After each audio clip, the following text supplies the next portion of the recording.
G'day everyone, Goober here with another Torchlight Infinite video. During my top 20 tips video, I actually missed number 10, which is what I wanted to cover off on in this video. And it is a major thing to miss in my tips video. And that is the use of the in-game help system. Now, this was pretty average when it first came out, and the help in here was very vague.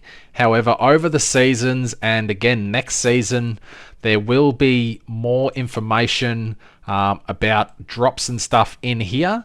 But this is, at face value, pretty easy to navigate. If you want to look at legendary gear, you can see every piece of legendary gear you want. If you want to go through and individually search for that stuff, you can look at normal gear to see the affixes and stuff that drop per item. So that one's armor, etc.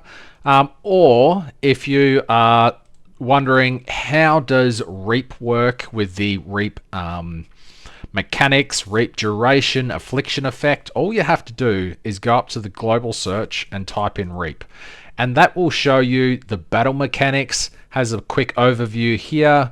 Damage, dot damage reaping. Reaping can settle all the dot damage received by unit over a period of time. So basically, your reap on an item will say, we'll see it in a second because we can look at the legendary gear. But we can look at the extended description over here, and that gives you a further detailed information about that mechanic. And this is for every single mechanic in the game. And if there isn't one in there, you can just put it in the Discord suggestions, or what's the word, bug report, and they will add it. They are quite responsive to customer feedback, community feedback, which is one of the things that makes this game really good. So you're looking at Reap. There's the mechanics that can do Reap, and you may be thinking, well, I want to build my character around Reap. So you just go to the legendary gear, and this will show you every piece of legendary gear that has Reap on it. Maybe gain agility blessing stacks when reaping, reaping cooldown recovery speed per agility blessing stack, and then you've got things like this. It has dot damage and then reaps dot damage against nearby enemies with full affliction. Other things like Twilight Vestment. When reaping, energy shield starts charging immediately. That chest is actually absolutely insane if you are doing a reap tune. If you can get that corroded to tier 0, it also makes it so your energy shield charge cannot be interrupted for 2 seconds, which is absolutely phenomenal. And King's Boon. Skills that have reap specialties, I guess. Legendary gear affixes. It shows you, it's basically the same thing here, but in a list setting, and gear affixes as well. This is on crafted gear. So non-legendary, this is legendary, this is non-legendary gear. Let's say you're trying Chain Lightning Yuga. Lightning. So it just shows you all of the types of lightning, important systems, more legendary gear with lightning resistance and lightning damage, everything to do with that. The numbed effect, you may be like, oh, what is numbed? I know numbed may have something to do with lightning. Here it explains exactly what numbed is. A control ailment generally inflicted by lightning damage on hit. Additionally increases the damage taken by enemies. It's basically shock from Path of Exile. A bit of a more detailed description there. The max num stack is 10. Each stack of num increases the damage taken by an additional 5%. Now additional is multiplicative in Torchlight. So that is plus 50% additional damage, which is a multiplier, which is kind of enormous. It generally comes with some downsides, especially with Erica 2. When you do lightning damage to enemies, it reflects some of the lightning damage to you. Some stuff that has numbed chance, numbed effect, so 50% increased numbed effect. So that means instead of it being 50% additional damage, it'll be 75% additional damage, which is actually insane. So there is just so many different useful things in this help menu. And it's not just the help menu that sets it apart from other games like PoE, etc. They are pretty much everything you need to know about your character is going to be in the game.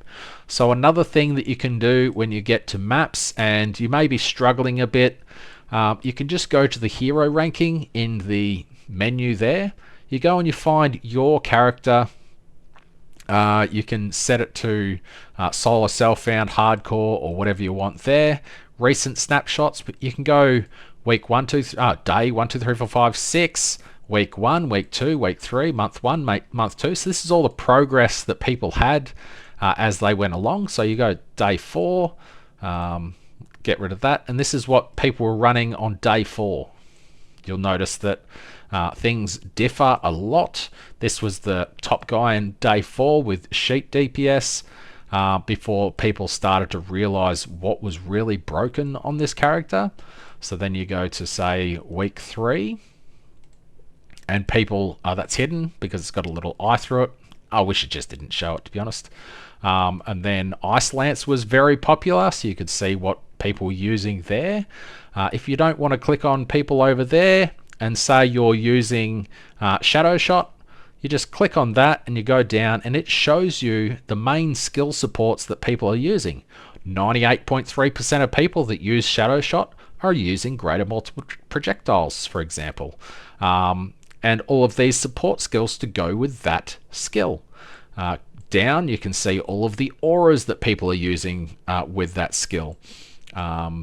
Triggered aura supports and all of the legendary gear that people are using. So there is so many things in the game, so you don't have to go load up Path of Building. You don't have to go and load up PoE Ninja to see what the top builds are doing. They are all in the game. Unfortunately, this isn't global, so if you want to see what the people in Asia are more doing, you will have to create a character on the Asia server to check it out. But generally, content creators will share the top builds, so you can have an idea. If you don't want to see in the... Oh, I can't hang that up. 1 second. And going down, if you're unsure about your build, you can also look at the talents that everyone are using. Most people have got a Warlock with these skills, got a Deception, these skills, etc., etc. Some people went Ronin. I guess they wanted to be super tanky. But anyways, that is a overlook of that. If you are looking for other builds, say a lot of the comments in on YouTube are, why didn't you think about Yuga 1 Chain Lightning? So you can just find Yuga. What's his icon look like? I'm not sure. Bing, Erica. That's Yuga 2. Yeah, space time is Yuga 2. This is Yuga 1. So you can go Yuga 1. This is Chain Lightning.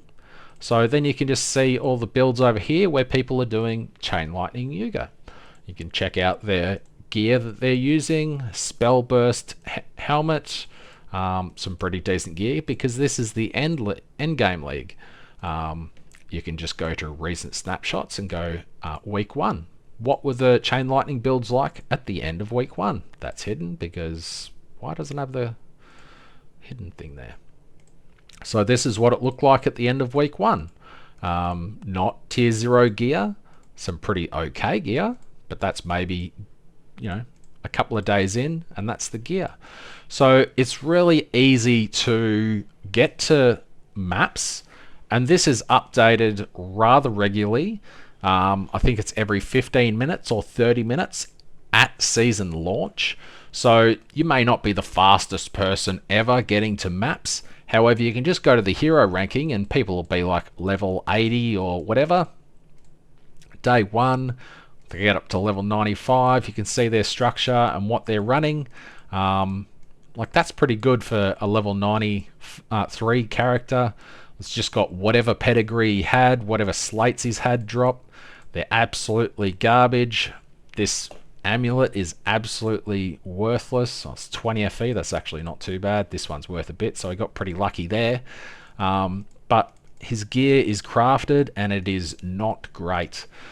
So you can always look at the hero rankings, and then as you go through, if you are looking for a build that you can just copy to your current layout, you can just go to the pro builds, quick builds. You can change the hero here if you want to collect them. You can go to Yuga. You can choose the skill that you want. So you just go down to Chain Lightning, and then it will show you a bunch of Chain Lightning builds that people have shared. So you can just go on here. This has the structure of the gear that they're using, the soul candles, the slates, most importantly the skills that they are using, and all of the talents. So the talent nodes that you assign as you go through, you can just go to your class. I'll load up my class so it's not applying someone else over mine. So let's just say I wanted to follow this one. I could just go apply all, and then as I go to my talent tree, it has a green circle over every single node that it recommends in that build to apply, which makes this so minimal to how to build your class. You don't have to have POB open on the other screen to see where to assign points. It's all just there. And that doesn't stop with just builds. If you are looking for a farming strategy, you can go to Pro Builds and click on Quick Loot. So these are all of the loot strategies that people have shared, which drop pets they were using. If they included compasses, you can look at that as well. You can follow a certain creator if they have other builds that you have really enjoyed, or you can collect them here, and you can share 15 of your own farming strategies if you want to do that. This is one of the ones I had early, focuses on beacons, compasses, just generic drops, and God of War for running around the map really quickly. Next season I'll probably go with Dream instead, if Lightning is still insanely OP. And then on that, I don't know if I added the recommended compasses. I didn't. Pretty noob at the start. Boss Rush, did I recommend? Oh, I wasn't doing the compasses early. Did I do any with the compasses? Yeah, there we go. So these are the compasses that I was using for that one. So when you load up a map, it will tell you, it will remind you to use these 3 compasses because they are core for the build. If you're following someone else's, you'll have an apply all button down there. You just click that, and then when you go to the atlas over here, it will show you in the tree here exactly which areas to put in the points. And then when you open a map, go next, it shows you the compasses to use as well. So if I didn't have these in here, if I reset that, this one, the recommended compass is always in the top left, so you can just click that 4 times and all of your compasses are there. You don't have to search through and look for the star. It just puts them all in the top left spot. So it is super, super easy to do, which is absolutely fantastic. So that's some of the ways of asking for help or looking up help yourself in the game. I hope this helps people transition into Time Mark 7, Time Mark 8, Profound, etc. whenever you feel like you're getting stuck, just go to the hero ranking, look at who's towards the top of your class, Selena for example, and just look at the legendary gear and other stats that they are stacking. They're obviously level 97s, they're doing pretty decent content, farming up a bunch of currency, and you'll be able to progress into the late game pretty quick. You don't have to wait for someone to post a build guide on YouTube. I like that people watch my videos, but the content that you need is in the game. So anyway, that's all I've got for this video. I hope you have found something useful in this, and I really am looking forward to this time in 2 days when the game goes live. Thanks for watching, and I'll see you then.